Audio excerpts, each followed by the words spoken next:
Ok, pošto je u zadnje vrijeme i gospoda počela mlatiti zidarske sendviče, evo recept za zidarski sendvič premium da se ne pate. I počet ćemo od hljeba, nećemo naravno praviti onaj što Kale jede, nego ovaj rustikalni, koji ovako 2 puta u procesu razvučeš ko krompirušu. Pečeš ga okruženog parom, praviš nauk od njega, nemam ni vremena sad o njemu, ali uglavnom na kraju dobiješ ovaj hljeb koji ćemo da ga unaprijedimo pretvoriti u garlic bread. Prvo ćemo napraviti samo ovaj premaz i da napomenem da vam ovaj put neću napisati cijene namirnica na kraju klipa, nego ću vam ih ovako reći. Da vidimo, puter, travnik, 8 maraka, pivo, nektar, odlično pivo, marka je 15 pfenniga.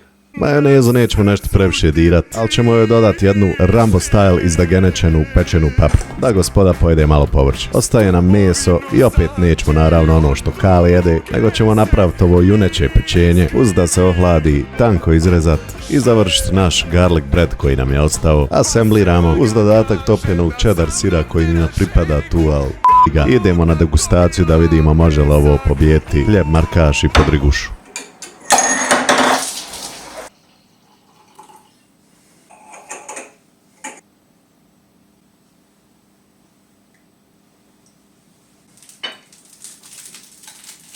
Original je original, ne može.